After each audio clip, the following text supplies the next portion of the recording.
Driscoll has made a revolutionary impact on harness racing here in Australia. He's raced and imported some of the best trotting bloodlines from around the globe.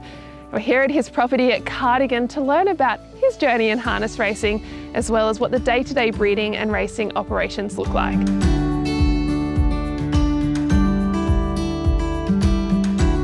Where did your incredible journey in harness racing begin? Bronte, it began in Paris at the end of a European ski holiday. I was in the Champs-Élysées, noticed these signs that talked about a trotting race called the Prix d'Amérique. And they were also on the billboards at the Paris Underground. So I thought, that's very interesting. Grabbed a copy of the Paris Turf on the way home to the hotel, as you do. And then, made my way out to Vincennes and attended obviously that one, the last Sunday in January, and attended the next 12. From there, where did you fall in love with the trotting breed over the paces? From Paris, I thought, wow, we could do this in Australia. So I loved the idea that the trotting was universal, like it was in one of the main games in France, in Sweden, in the US, Canada. So I just loved the way they trotted and the whole thing about it. So hence why the trotters over the paces. These incredible trotting bloodlines, where did the idea to import these bloodlines originate? Well, initially I actually tried to take some of the trainers and drivers. So I took Blake Fitzpatrick across, Ross Graham across to say, hey, why can't we do this? I think Greg Sugars was on a trip, Sean McCaffrey from New Zealand. So I was trying to convince these people, hey, this is what we could do back here. And obviously I loved the horses over there. So introduced myself to a lot of the studs and hence, finished up with a lot of frozen semen from those French sires.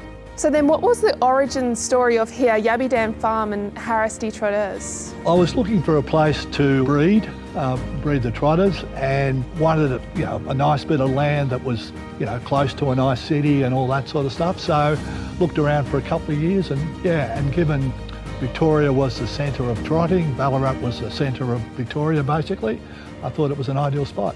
What would you say is your highlight from that journey? I guess it's the relationships you make, particularly throughout the studs in Europe.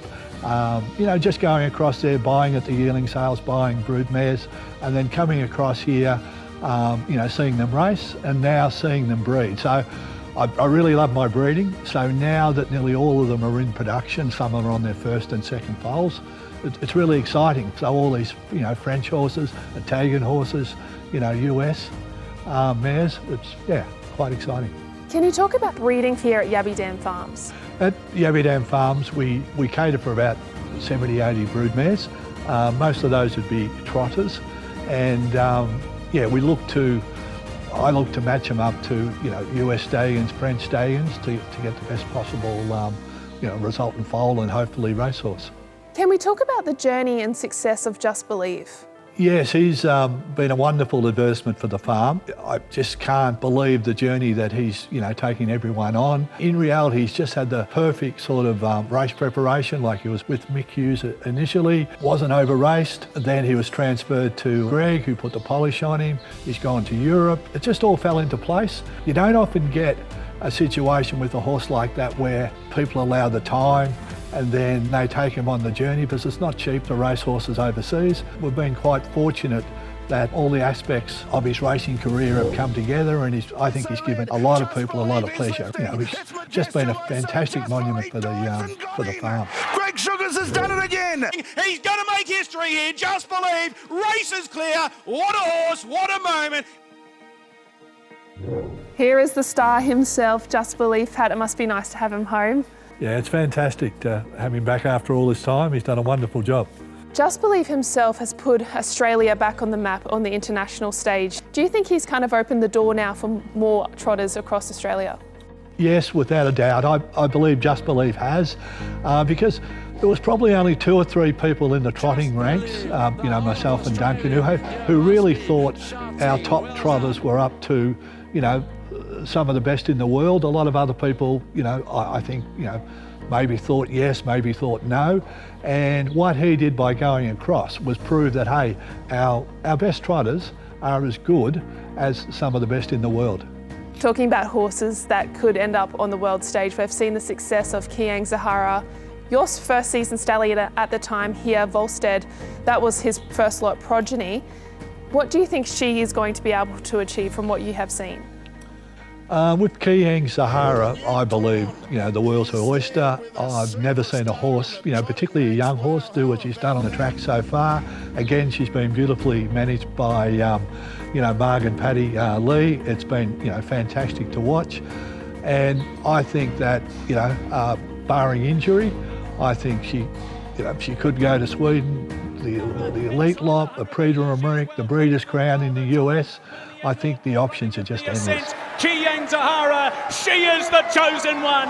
Just Believe's retired, and here we have another pin-up horse that could be, even better.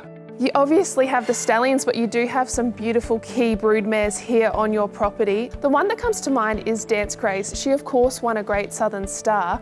Can you talk about the mares that you have here? I have about 20 key mares that I really love, and I love mating each year.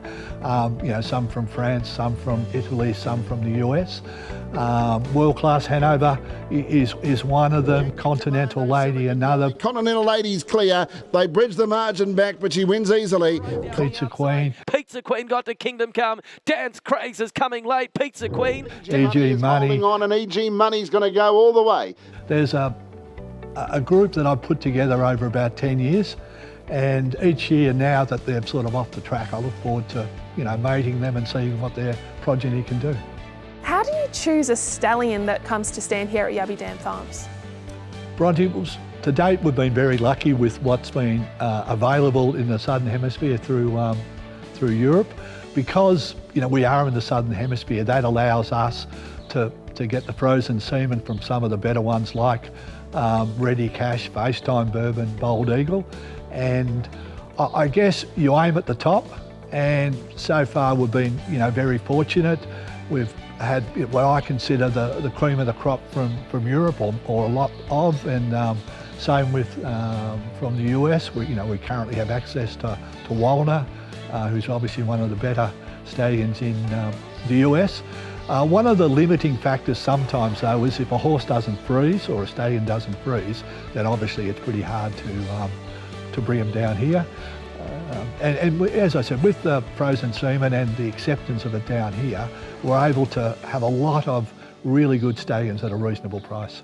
What are the next steps for the breeding operation here at Yabby Dam Farms? I'm always looking a couple of generations ahead. So at the moment I'm focused on getting broodmares or fillies that will become broodmares by the European stallions to put EL Titan and then Callmethebreeze over in a few years' time. So really concentrating on that. Obviously try and get the best product from a foal point of view, but really thinking, okay, Franco-American, get some French blood into the current broodmare base, and then put the American stallions over them. What is your prediction moving forward for the trotting bloodlines here in Australia and around the world? Here in Australia, I've been fortunate enough to secure some FaceTime Bourbon semen, and he's doing a wonderful job throughout Europe, and he's probably the best son, in my opinion, of the great Ready Cash, who was recently deceased. So I think he'll be a really, really good stallion down under in coming years. And the other one I'm really happy to say we have is Equidee, who was a dual Breeders' Crown winner and a wonderful Franco-American stallion. And lastly, we secured EL Titan, which is a phenomenal stallion, I believe, and his first foals are on the ground this year. So FaceTime Bourbon, on a world stage, and the ones that I like for down under are EL Titan and Equidee. What makes the trotting breeding so different in Australia to other countries? I believe that the bloodlines are available through frozen semen and some chilled through Northern Hemisphere down to the Southern Hemisphere at a reasonable price. I don't think that selection is available in any other country, relative to their broodmare band. So we've got a small broodmare band, this wonderful array of stallions. So I can see in a couple of generations, Australia and New Zealand being a wonderful nursery for trotters. What's been some of your greatest racing successes here at Yabby Dam Farms? I believe probably the number of wins, with Anton, I think we achieved over 30 Group 1s, a couple of great Southern Stars. Dance Grey's in front, and Dance Grey's is too good. The Derbies. Another win for the Yabby Dam Farms team in the Derby. Nathan Jack again, crevasse door.